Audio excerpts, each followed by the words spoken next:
Bryan Forti knew something was wrong the moment his wife stopped asking about his day. For 15 years, Sarah had greeted him at the door with questions about his construction projects, complaints about her marketing job, or plans for the weekend.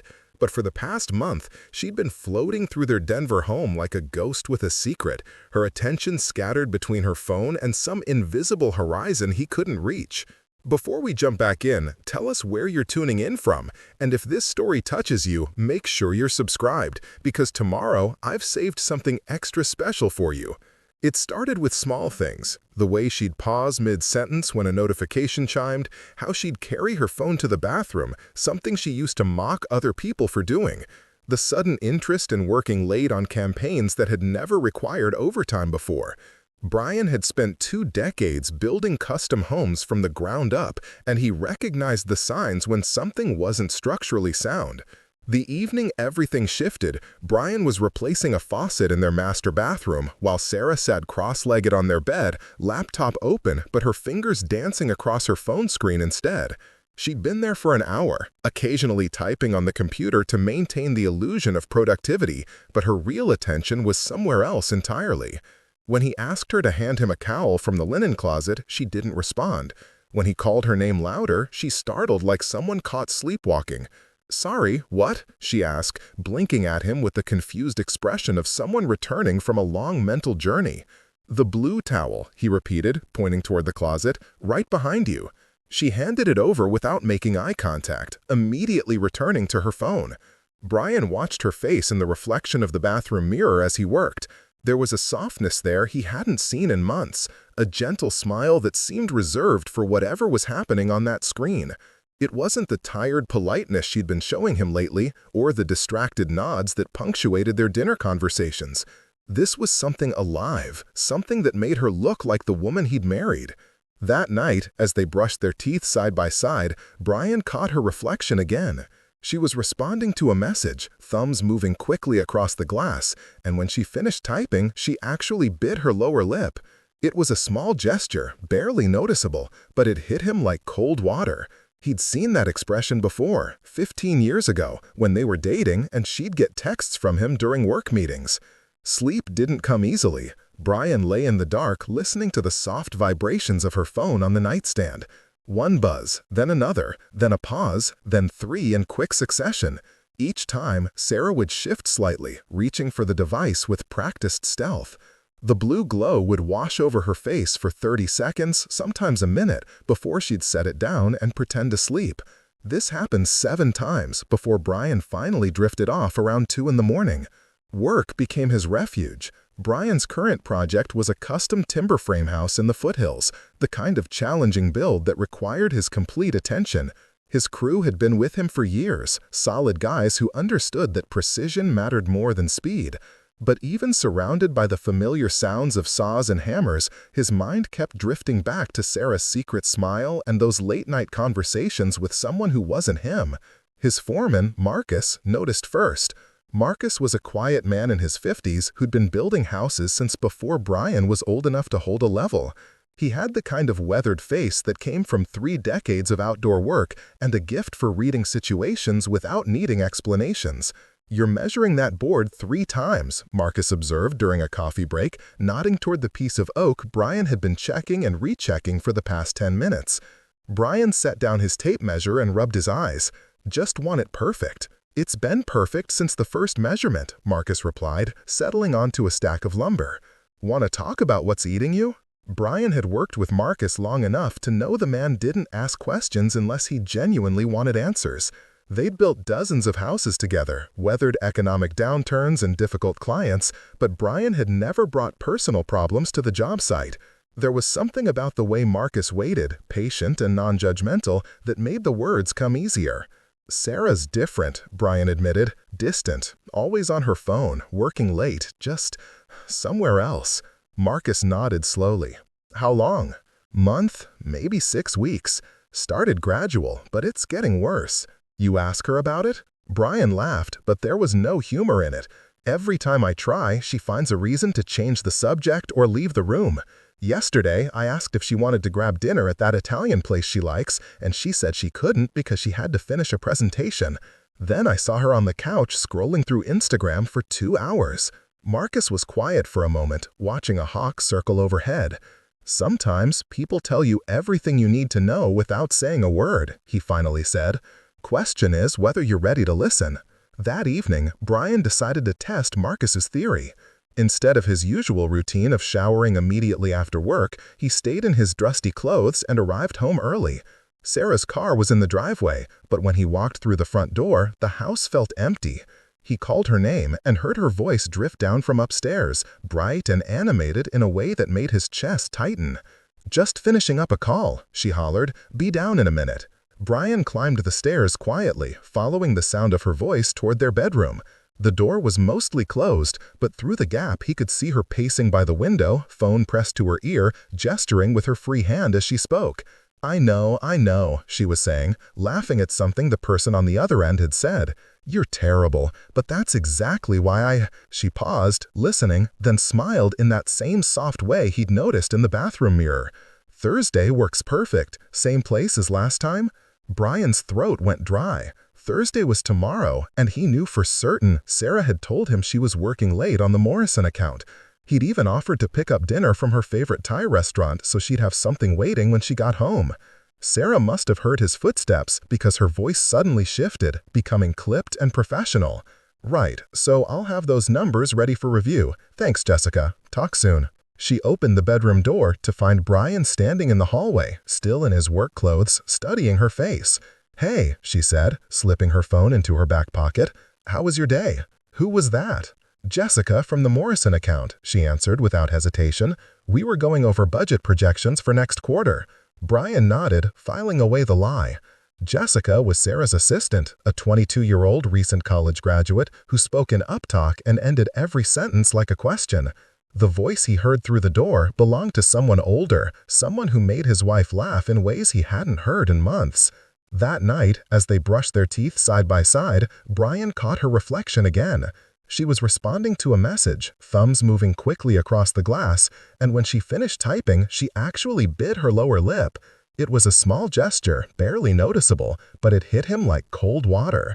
He'd seen that expression before, 15 years ago, when they were dating and she'd get texts from him during work meetings. Sleep didn't come easily. Bryan lay in the dark listening to the soft vibrations of her phone on the nightstand. One buzz, then another, then a pause, then 3 in quick succession. Each time, Sarah would shift slightly, reaching for the device with practiced stealth. The blue glow would wash over her face for 30 seconds, sometimes a minute, before she'd set it down and pretend to sleep. This happened 7 times before Bryan finally drifted off around 2 in the morning. Work became his refuge. Bryan's current project was a custom timber frame house in the foothills, the kind of challenging build that required his complete attention. His crew had been with him for years, solid guys who understood that precision mattered more than speed. But even surrounded by the familiar sounds of saws and hammers, his mind kept drifting back to Sarah's secret smile and those late-night conversations with someone who wasn't him. His foreman, Marcus, noticed first. Marcus was a quiet man in his 50s who'd been building houses since before Bryan was old enough to hold a level. He had the kind of weathered face that came from 3 decades of outdoor work and a gift for reading situations without needing explanations. "You're measuring that board 3 times, Marcus observed during a coffee break, nodding toward the piece of oak Bryan had been checking and rechecking for the past 10 minutes. Bryan set down his tape measure and rubbed his eyes. "Just want it perfect." "It's been perfect since the first measurement," Marcus replied, settling onto a stack of lumber. "Want to talk about what's eating you?" Bryan had worked with Marcus long enough to know the man didn't ask questions unless he genuinely wanted answers. They'd built dozens of houses together, weathered economic downturns and difficult clients, but Bryan had never brought personal problems to the job site. There was something about the way Marcus waited, patient and non-judgmental, that made the words come easier. "Sarah's different," Bryan admitted. "Distant, always on her phone, working late, just somewhere else." Marcus nodded slowly. "How long?" "Month, maybe 6 weeks. Started gradual, but it's getting worse." "You ask her about it?" Bryan laughed, but there was no humor in it. "Every time I try, she finds a reason to change the subject or leave the room."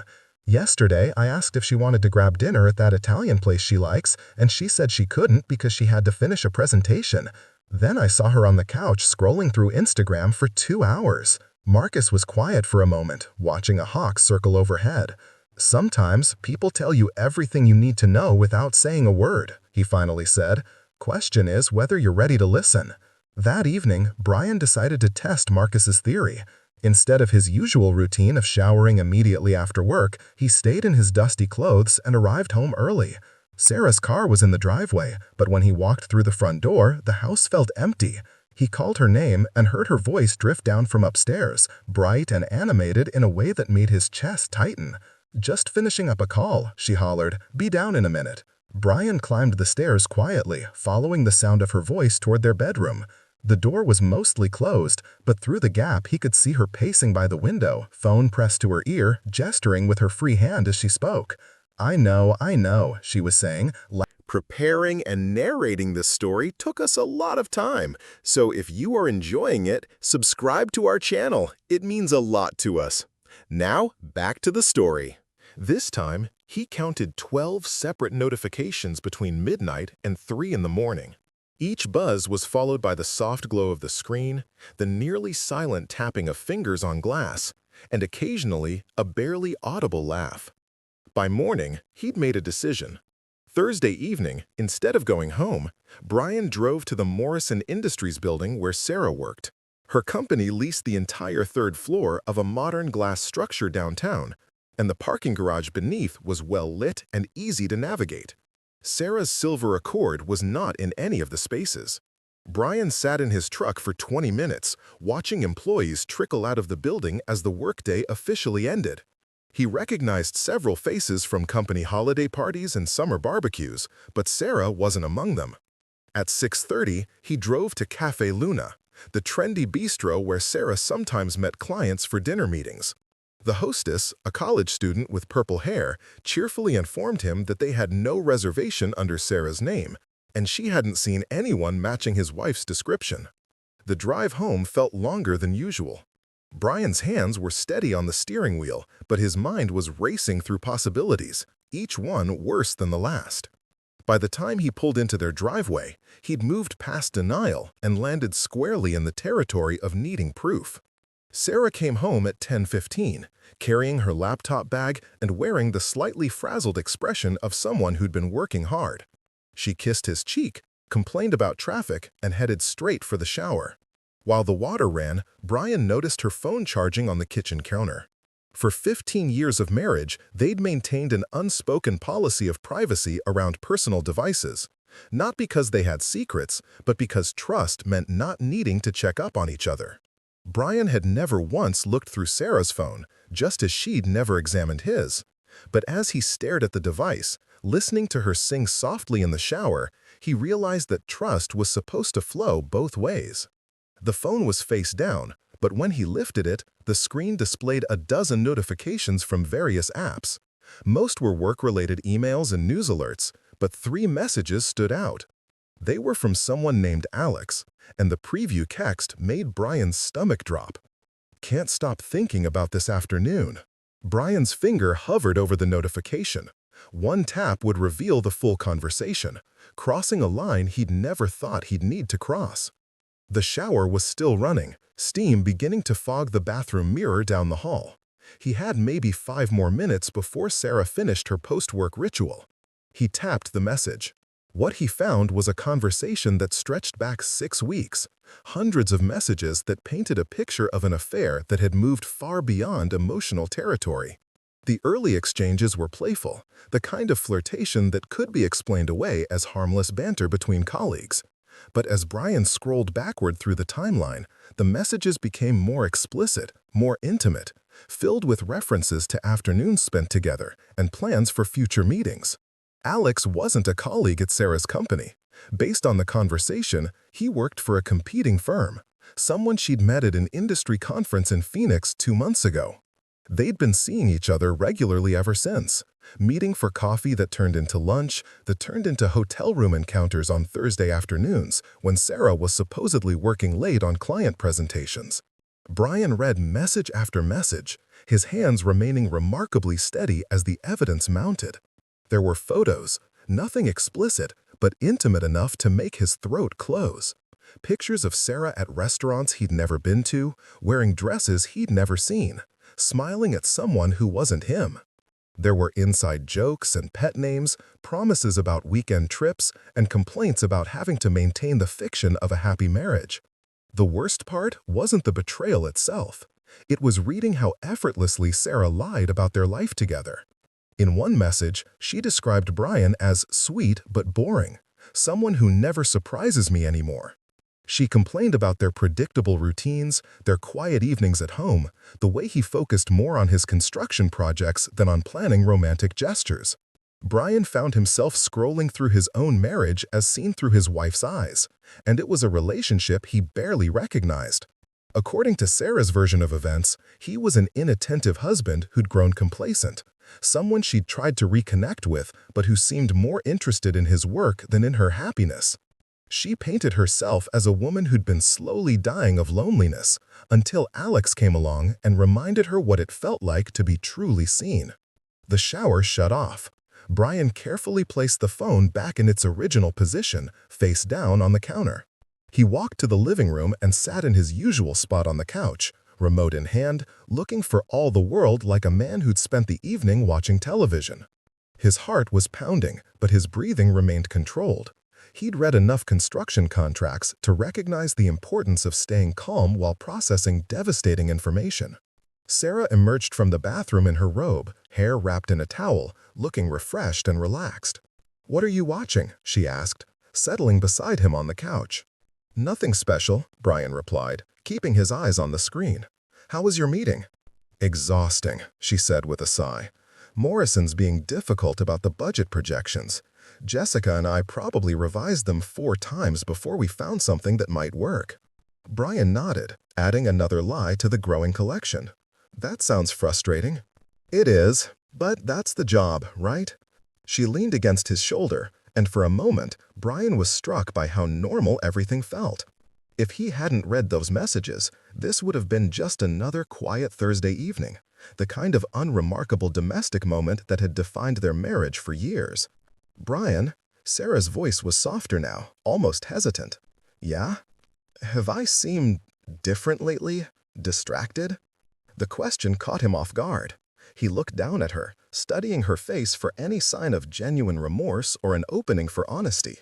What he saw instead was the expression of someone fishing for information, trying to determine how much their spouse suspected. "A little," he admitted. "Work stress? Yeah, probably." She was quiet for a moment, then added, "I know I haven't been the best company lately. I'm sorry about that." Bryan felt a flicker of hope, quickly extinguished by the memory of those messages. This wasn't a confession or an attempt to come clean. This was damage control, a preemptive apology designed to ease her own guilt while keeping her secrets intact. "It's okay," he said, because what else could he say? "We all go through busy periods." Sarah smiled and squeezed his hand. "You're understanding. Too understanding sometimes. Most husbands would be more demanding." The comment landed like a slap. Even her appreciation felt like an insult, a reminder of how his trust had been weaponized against him. Bryan wondered if Alex was more demanding, if that was part of his appeal. Maybe Sarah needed someone who questioned her late nights and challenged her explanations. Maybe his understanding had been enabling her deception all along. They sat in comfortable silence for another hour, watching a crime drama that Bryan couldn't follow. His mind kept drifting back to those messages, to the casual way Sarah had described their marriage like it was a burden she was temporarily enduring. When she finally announced she was heading to bed, Bryan told her he'd be up soon. Alone in the living room, Bryan stared at the ceiling and tried to organize his thoughts. He had proof of Sarah's affair, evidence that removed any possibility of misunderstanding or innocent explanation. The question now was what to do with that information. Confronting her immediately felt reactionary, the kind of emotional response that rarely led to productive outcomes. But pretending ignorance while she continued lying to his face seemed equally unbearable. Marcus's words echoed in his mind. Sometimes people tell you everything you need to know without saying a word. Sarah had been telling him about her unhappiness for weeks through her behavior, her distance, her secret smiles. The messages were just confirmation of what he'd already suspected. The real question was whether he was ready to listen to what his own heart was trying to tell him. Bryan spent the weekend in a strange state of hyper-awareness, watching his wife navigate their shared spaces while maintaining her elaborate fiction. She was extraordinarily skilled at it, he realized. The casual way she referenced fake meetings and non-existent client demands, the seamless transition between the woman who texted Alex and the woman who asked Bryan about his weekend plans. It was like living with an actress who never broke character. Saturday morning, Sarah announced she was meeting her sister Lisa for lunch and shopping, something she did regularly enough that Bryan never questioned it. But as she gathered her purse and keys, he noticed her phone buzzing with messages she quickly silenced without reading. "Tell Lisa I said hi," Bryan said from the kitchen, where he was making coffee. "I will," Sarah replied, checking her appearance in the hallway mirror. She looked beautiful, Bryan realized, more vibrant than she'd appeared in months. The affair was making her happy in ways their marriage hadn't in years. After she left, Bryan found himself walking through their house like a stranger, seeing 15 years of shared history through new eyes. The photos on the mantel showed a couple who'd grown from young professionals into middle-aged partners, documenting anniversaries and vacations and ordinary moments that had seemed meaningful at the time. But looking at them now, Bryan could identify the exact point when Sarah's smiles began to look practiced rather than genuine.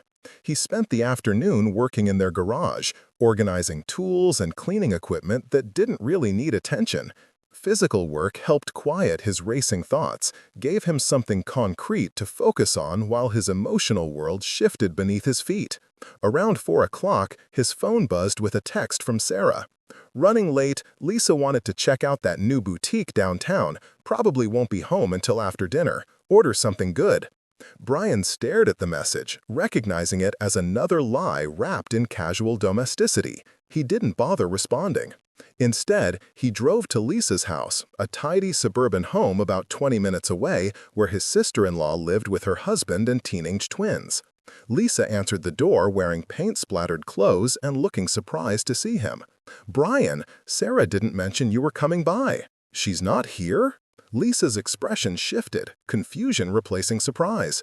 "No, isn't she shopping with you today? She mentioned you two had plans." Bryan felt the last piece of doubt crumble away. He said, forcing a smile, "I'll catch up with her later." Driving home, Bryan made a decision that surprised him with its clarity. He wasn't going to confront Sarah with accusations or demand explanations. He wasn't going to stage a dramatic revelation or force her to choose between him and Alex. Instead, he was going to give her exactly what she'd been asking for without realizing it. Sarah wanted excitement and surprises. She was about to get both. Monday morning, Bryan called his lawyer. The law office of Davidson and Associates occupied the 15th floor of a downtown Denver high-rise, with floor-to-ceiling windows that offered a panoramic view of the Rocky Mountains. Bryan had chosen the firm based on a recommendation from his accountant, who described Rebecca Davidson as someone who handled divorces with surgical precision and minimal drama. The waiting room was decorated in neutral tones, designed to calm frayed nerves and project an atmosphere of professional competence. Rebecca Davidson turned out to be a woman in her early 50s with silver-streaked hair and the kind of direct gaze that suggested she'd heard every possible variation of marital dysfunction. She listened without interruption as Bryan explained his situation, occasionally taking notes on a yellow legal pad, but never showing surprise or judgment at the details he shared. "How long have you known about the affair?" she asked when he finished. "Confirmed it Thursday night," Bryan replied, "but I've suspected something was wrong for about 6 weeks." "Have you confronted your wife about it?" "No, I wanted to understand my options first." Rebecca nodded approvingly. "Smart approach. Emotional confrontations rarely lead to favorable outcomes in divorce proceedings. Do you have copies of the messages you found?" Bryan shook his head. "I didn't want to violate her privacy any more than I already had." "Admirable, but potentially problematic. In Colorado, we're a no-fault divorce state, which means adultery won't significantly impact the division of assets or alimony determinations. However, evidence of an affair can be useful for establishing a timeline and demonstrating that the marriage is irretrievably broken. She leaned back in her chair, studying Bryan's face.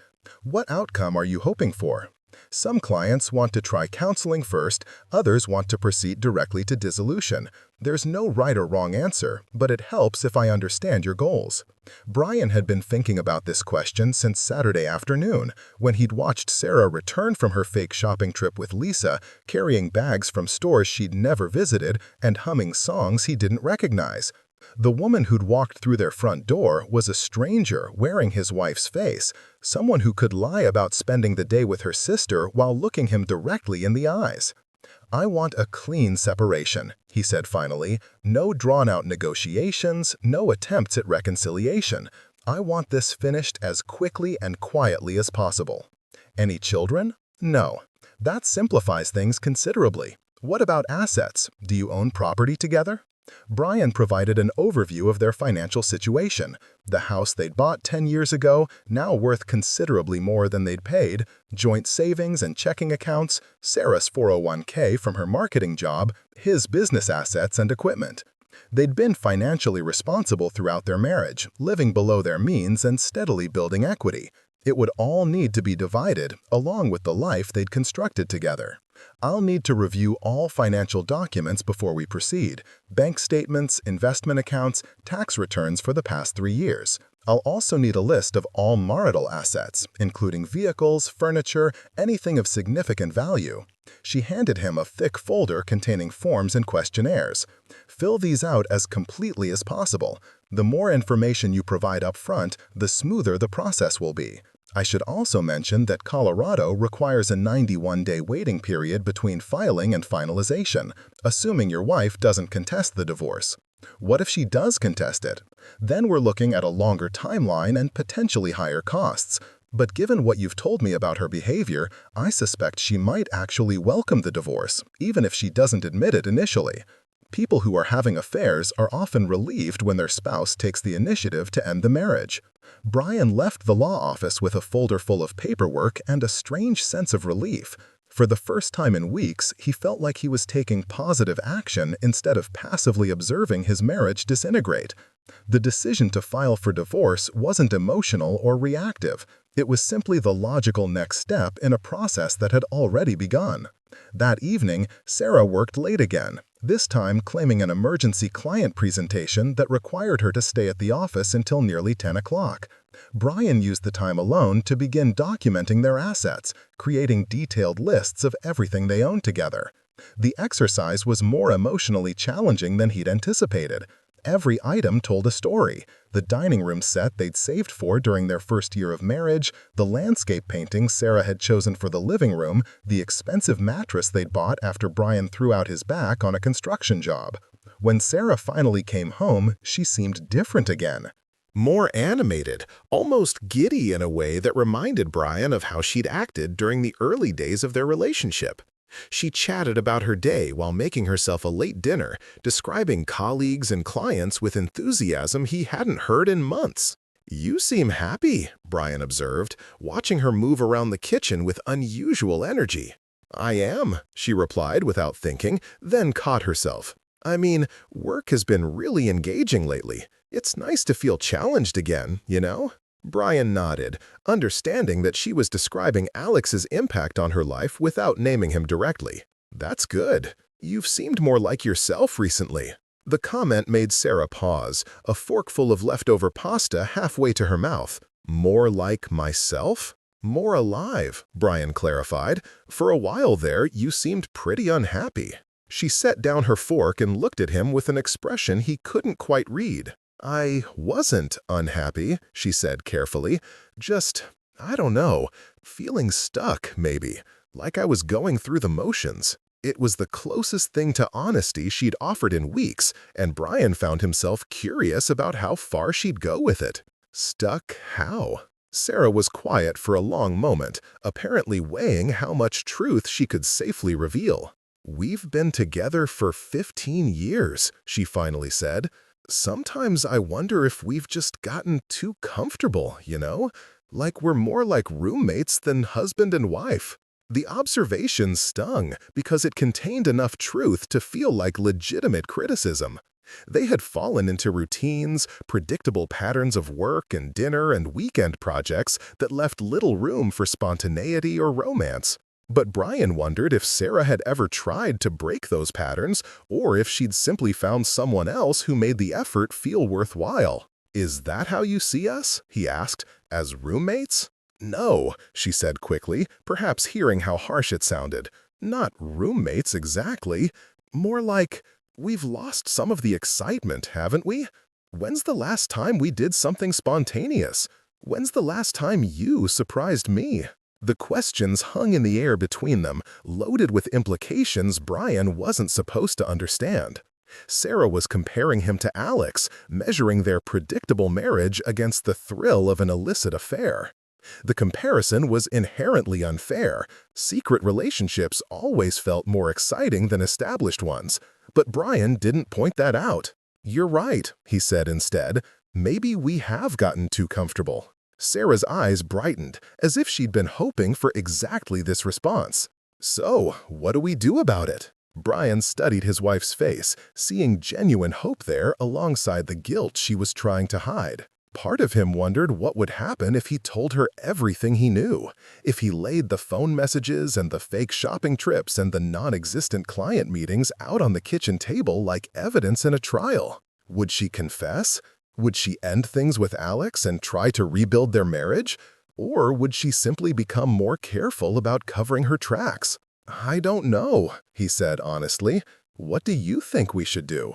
The question seemed to deflate her slightly, as if she'd been hoping he would take responsibility for fixing whatever was broken between them. "Maybe we could start doing things together again," she suggested. "Date nights, weekend trips, things we used to enjoy." Bryan nodded, playing along with the fantasy that their marriage could be salvaged through better planning and increased effort. "That sounds nice," he said. "Did you have something specific in mind?" "Well," Sarah hesitated, and Bryan could practically see her mind working, trying to figure out how to maintain her affair while appearing to invest in their relationship. "Maybe we could start small. Dinner out this weekend, somewhere we haven't been before." "Sure," Bryan agreed. "You pick the place." That night, as Sarah showered off her day, Bryan continued working on the asset documentation Rebecca had requested. He found their marriage certificate in a filing cabinet, along with the deed to their house and various insurance policies. Looking at the official documents of their shared life, Bryan felt a strange sense of detachment, as if he were reviewing someone else's paperwork rather than dismantling his own marriage. Thursday arrived with unusual fanfare. Sarah spent extra time getting ready for work, trying on 3 different outfits before settling on a blue dress Bryan had never seen before. She hummed while applying her makeup, checked her appearance in multiple mirrors, and sprayed herself with perfume that smelled expensive and unfamiliar. "Big presentation today?" Bryan asked, knowing exactly what she was really preparing for. "Huge," Sarah replied, adjusting her necklace. "This could make or break the Morrison account." Bryan watched her gather her things, marveling at how easily the lies flowed.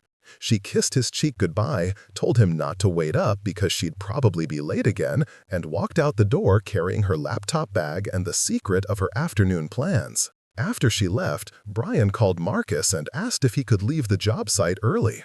Marcus, who'd been watching Bryan's emotional state deteriorate over the past week, didn't ask questions. Instead, he told Bryan to take the whole day if he needed it, and to call if there was anything the crew could do to help. Bryan spent the morning at Rebecca Davenport's office, reviewing the divorce paperwork and signing initial documents.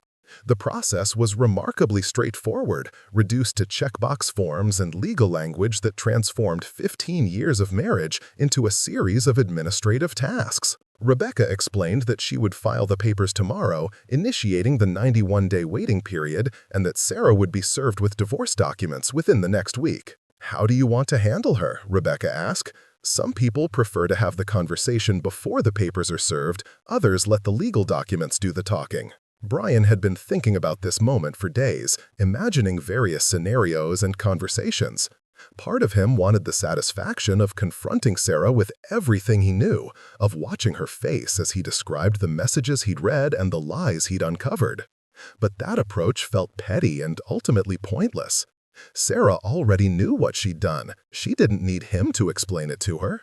"I want to show her the messages first," he said finally. "Let her know that I know and that I'm filing for divorce because of what I found. Then I'll leave for a few days while she processes everything." Rebecca nodded. "That's probably the cleanest approach. Do you have somewhere to stay?" "My buddy Marcus has a guest room. I can crash there until I figure out something more permanent." "Good. I'd recommend changing the locks on your house and opening a separate bank account before you have this conversation. Not out of spite, but to protect yourself financially during the divorce process." Bryan left the law office with a clear plan and a timeline that felt manageable. He spent the afternoon opening a new checking account and transferring half of their joint savings, leaving detailed records of every transaction. Then he drove to a hardware store and bought new locks for both the front and back doors of their house. Installing the locks felt symbolic, a physical manifestation of the boundaries he was finally ready to establish. As he worked, Bryan found himself thinking about the conversation he would have with Sarah that evening. He'd been rehearsing various versions in his mind, but now that the moment was approaching, he realized he wanted to keep it simple and direct. No accusations, no emotional outbursts, just a clear statement of facts and intentions. Sarah came home at her usual post-affair time, around 10:15, glowing with the satisfaction of her secret afternoon. She seemed surprised to find Bryan waiting in the living room instead of already in bed, but she covered it quickly with a smile and a complaint about traffic. "How was your presentation?" Bryan asked, patting the couch beside him. "Exhausting," Sarah replied, settling next to him with a sigh. "But I think it went well." Morrison seemed pleased with the revised projections. Bryan nodded, adding the lie to his mental collection. "That's good. I'm glad it worked out." They sat in comfortable silence for a moment, Sarah scrolling through her phone while Bryan gathered his courage for what came next. Finally, he reached over and gently took the device from her hands. "Can I see this for a minute?" he asked. Sarah's entire body went rigid. "Why?" "Because I want to show you something." Her eyes darted between Bryan's face and the phone in his hands, calculations running behind her expression as she tried to determine how much trouble she was in. "Bryan, I don't think—" "Alex seems like a nice guy," Bryan said quietly, unlocking her phone with movements that were calm and deliberate. Based on his messages, anyway. The color drained from Sarah's face. "You went through my phone?" "Thursday night, while you were in the shower." Bryan opened the message thread with Alex, scrolling to one of the more explicit exchanges. "This one's interesting. Can't stop thinking about this afternoon. That was last Thursday, when you told me you were working late with Jessica." Sarah tried to grab the phone, but Bryan held it out of reach, continuing to scroll through messages that painted a detailed picture of her deception. "Here's another good one," he continued, his voice remaining steady despite the anger building in his chest. "He's sweet but boring, never surprises me anymore. That's about me, I assume." "Bryan, please." And this one. He found the message where Sarah complained about their predictable routines and quiet evenings at home. "Sometimes I feel like I'm dying of loneliness until I see you." "That's beautiful, Sarah. Really poetic." Tears were streaming down Sarah's face now, but Bryan felt no satisfaction in her distress. This wasn't about hurting her or making her feel guilty. This was about establishing a new reality based on truth instead of lies. "How long have you known?" she whispered. "Since Thursday. But I've suspected something for weeks." Bryan set the phone on the coffee table between them, screen facing up so Sarah could see her own words reflected back at her. "The late nights, the secret phone calls, the way you've been lying about everything from client meetings to shopping trips with your sister." Sarah wiped her eyes with the back of her hand, mascara streaking across her cheek. "I never meant for this to happen." But it did happen. For 6 weeks, it's been happening while you looked me in the eye and lied about where you were and who you were with. "I wanted to tell you," she said, the words coming out in a rush. "So many times I almost said something, but I didn't know how. I didn't want to hurt you." Bryan felt a bare laugh escape his chest. "You didn't want to hurt me? Sarah, you've been having an affair. You've been lying to me every single day for over a month. You've been spending our money on hotel rooms and dinners with another man while telling me you're working late. How exactly did you think this was going to end?" Sarah had no answer for that, which told Bryan everything he needed to know about how much thought she'd given to the consequences of her choices. She'd been living in the moment, enjoying the excitement of her secret relationship without considering how it would inevitably destroy their marriage. "I filed for divorce today," Bryan said into the silence. "You'll be served with papers next week." The words hit Sarah like a physical blow. "What? Bryan, no. We can fix this. We can go to counseling. We can work through this. Please." Work through what exactly? The lies, the betrayal, the fact that you've been building a relationship with someone else while pretending to be happy in our marriage? "I made a mistake," Sarah pleaded. "A huge mistake. But it doesn't have to end everything. People get past affairs all the time." Bryan studied his wife's face, seeing desperation there alongside the guilt and fear. Part of him wondered if she was genuinely remorseful or simply panicked about the practical consequences of divorce. Either way, it didn't matter. The damage was too extensive, the trust too thoroughly shattered. "Some people do," he agreed, "but I'm not one of them. I can't live with someone I can't trust, and I can't trust someone who spent 6 weeks lying to my face while sleeping with another man." Sarah was sobbing now, the kind of raw emotion Bryan hadn't seen from her in years. "Please don't do this. I'll end it with Alex right now. I'll quit my job if I have to. I'll do whatever it takes to make this right." "It's too late for that, Sarah. You made your choice when you decided to start this affair. Now I'm making mine." Bryan stood up, walking toward the stairs that led to their bedroom. At the bottom step, he turned back to find Sarah watching him with a mixture of hope and desperation, as if she still believed this conversation might end differently. "I'll be staying at Marcus's place for the next few days," he said. "That should give you time to figure out your next steps. I changed the locks, so you'll need to call me if you want to get back in after I leave." "You changed the locks?" The practical implications seemed to hit Sarah all at once. "This is my house too, Bryan." "You can't just lock me out." "I'm not locking you out. I'm establishing boundaries. The lawyer said it was standard procedure during divorce proceedings." Sarah stared at him, perhaps finally understanding that this wasn't an emotional outburst or a negotiating tactic. This was Bryan methodically dismantling their marriage with the same precision he brought to his construction projects. 15 years, she whispered. "You're throwing away 15 years because of one mistake." "I'm not throwing anything away," Bryan replied.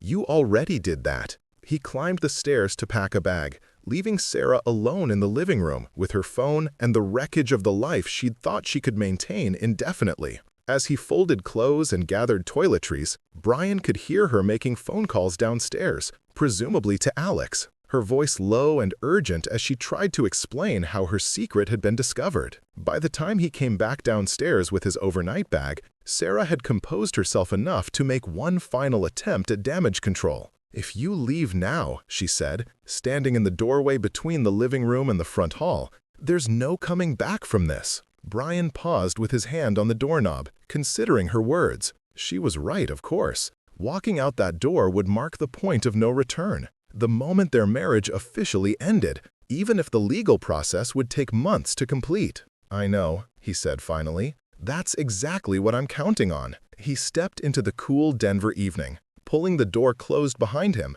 and hearing the satisfying click of the new deadbolt engaging. As he walked toward his truck, Bryan felt something he hadn't experienced in weeks: the absence of anxiety, the relief that came with finally knowing where he stood. His phone buzzed with a text message before he'd even reached the end of their driveway. It was from Sarah, sent from inside the house he'd just left. "I love you.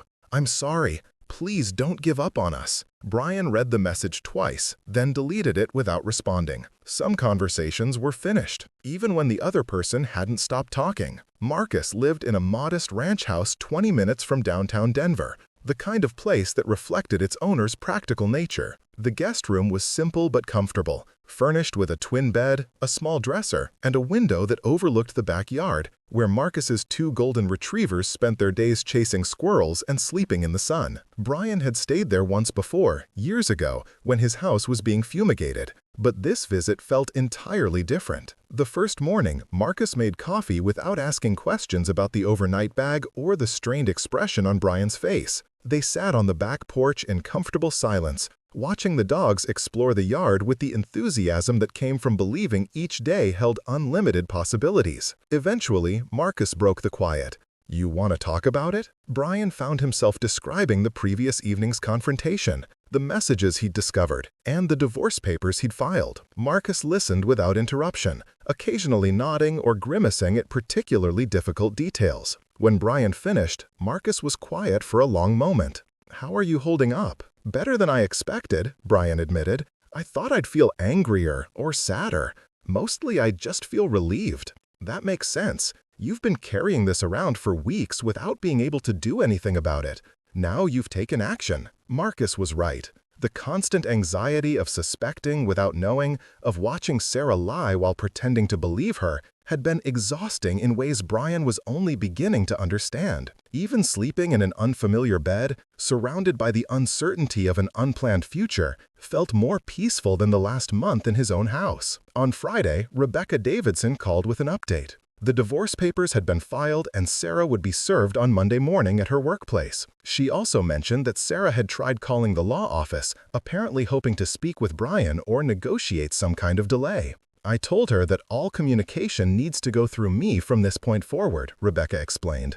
She seemed surprised by that, which suggests she still doesn't understand how serious this situation is. Bryan spent the weekend helping Marcus with a deck renovation project, grateful for the physical work that kept his hands busy and his mind focused on immediate tasks. They worked well together, falling into the easy rhythm that came from years of shared construction experience. Marcus's neighbors, an elderly couple named Harold and Maureen, brought them lemonade and sandwiches, treating Bryan like a welcome guest, rather than a man whose marriage had just imploded. Sunday evening, Bryan's phone buzzed with a text from Sarah. Despite his lawyer's instructions about communication, he found himself reading it. "The papers are real. I can't believe you're actually doing this." Bryan showed the message to Marcus, who shook his head with disapproval. "Don't respond," he advised. "Let your lawyer handle everything from now on. That's what you're paying her for." Bryan deleted the message without replying, but others followed throughout the evening. Sarah seemed to cycle through different emotional strategies,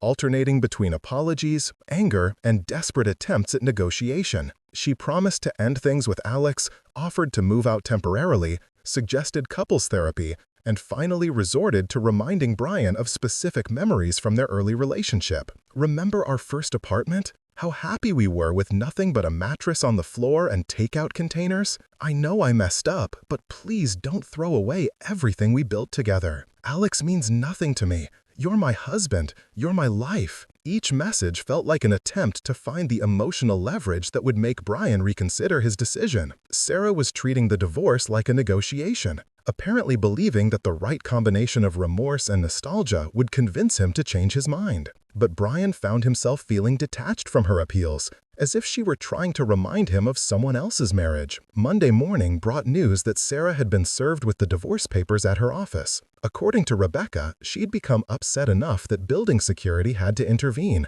which resulted in an awkward conversation with her supervisor about personal matters affecting her professional behavior. The incident would likely become office gossip within hours, making her affair with Alex more difficult to maintain discreetly. Bryan felt a twinge of sympathy for Sarah's embarrassment, quickly followed by the reminder that she'd created this situation through her own choices. If she'd wanted to avoid public humiliation, she could have ended the affair or asked for a divorce herself. Instead, she'd chosen to maintain the fiction of their marriage while pursuing someone else, leaving Bryan to handle the consequences of her decisions. Tuesday afternoon, Marcus suggested they grab lunch at a small cafe downtown, the kind of place that served excellent sandwiches and minded its own business. They were halfway through their meal when Sarah walked in, clearly having tracked Bryan down through careful observation of her habits. She looked exhausted, wearing sunglasses indoors and moving with the careful precision of someone holding herself together through sheer willpower. "Bryan," she said, approaching their table with hesitation,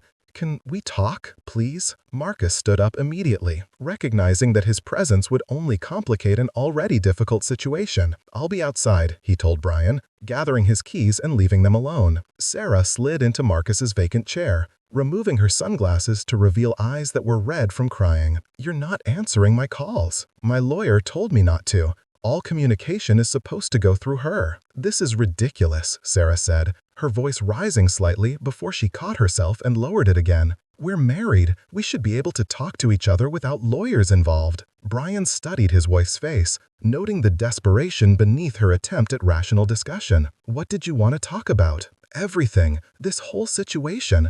The fact that you filed for divorce without even trying to work things out." "Work what, exactly?" "You had an affair, Sarah. For 6 weeks, you lied to me every single day while sleeping with another man. What part of that do you think we should work out?" Sarah flinched at his directness, apparently having expected a more emotional conversation where she could appeal to his sympathy or their shared history. "People make mistakes," she said weakly. "Marriage is supposed to be about forgiveness." "Mistakes are accidental," Bryan replied. "You didn't accidentally meet Alex at a conference, accidentally exchange phone numbers, accidentally start texting him, accidentally meet him for coffee, accidentally go to hotel rooms with him, and accidentally lie to me about all of it for over a month. Those were choices." "I know they were choices, bad choices, but I'm choosing you now. I'm choosing our marriage." Bryan felt something that might have been pity looking at Sarah's face, seeing how genuinely confused she seemed by his unwillingness to forgive and forget.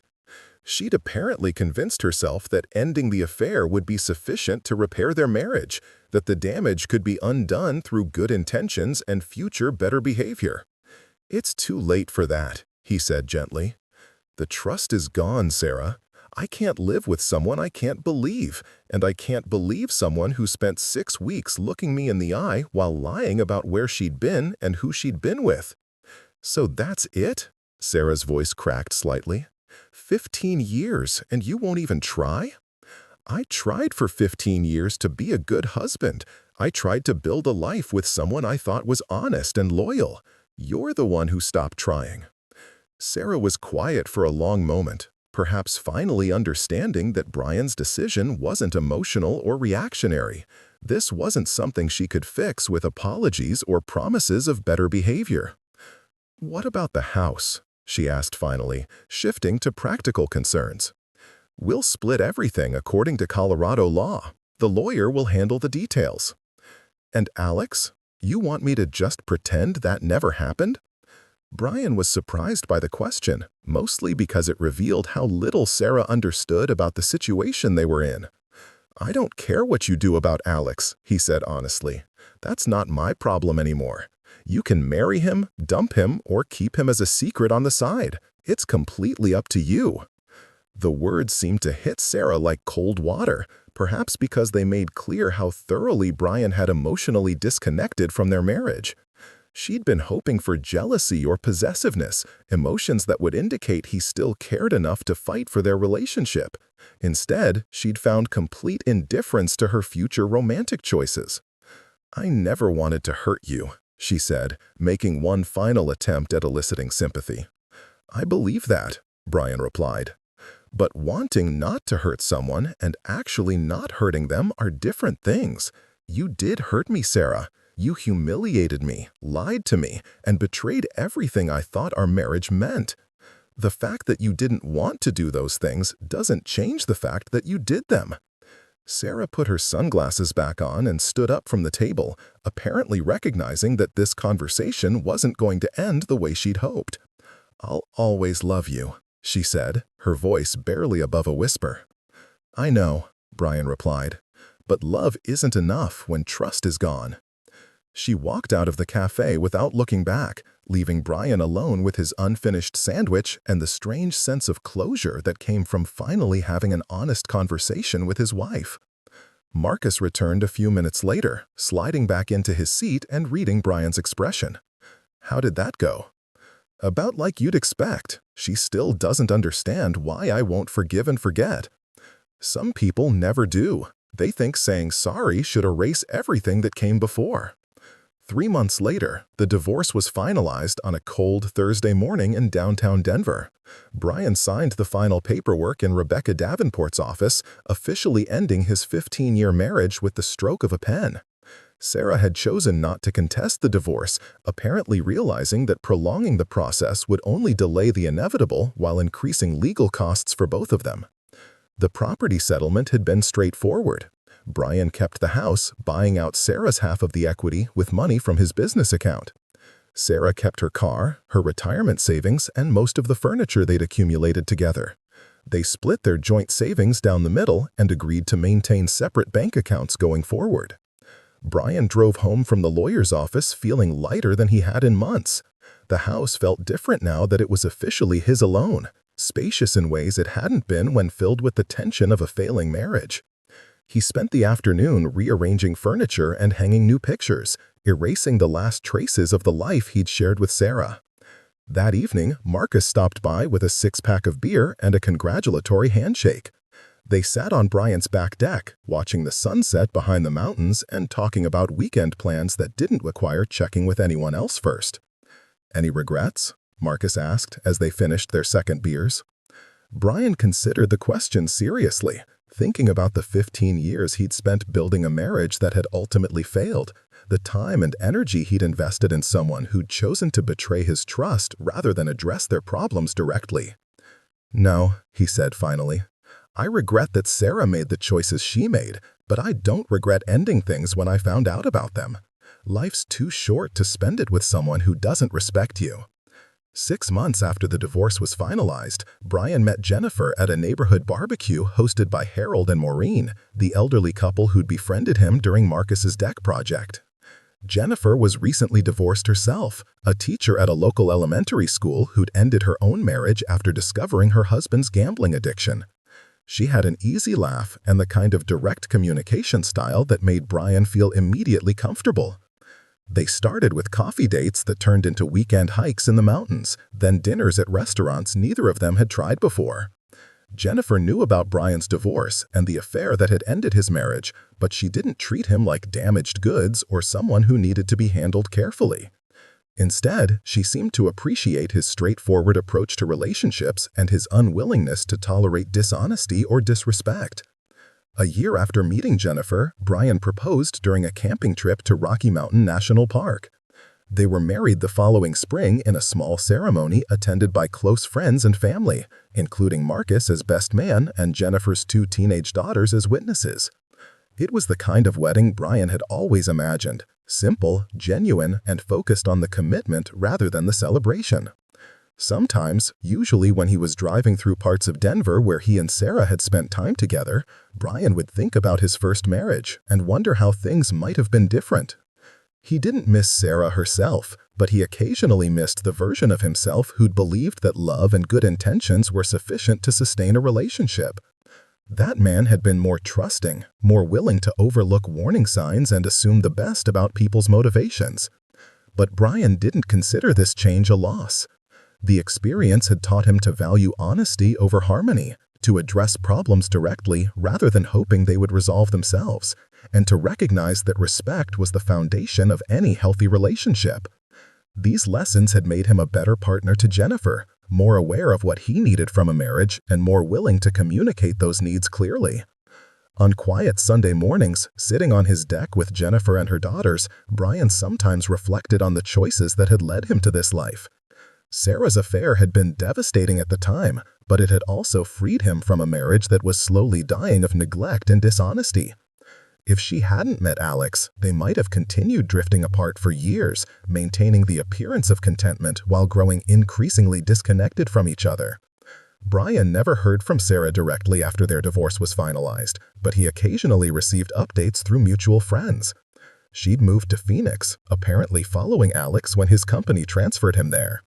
They'd gotten married about a year after Bryan's divorce was final, though the friends who shared this information were careful to emphasize that they weren't sure how long the relationship would last. Bryan found that he genuinely hoped Sarah was happy, not because he forgave her choices or missed their marriage, but because holding on to anger would only poison his own future. She'd made decisions that ended their relationship, but those same decisions had ultimately led him to a better life with someone who shared his values and respected their commitment to each other.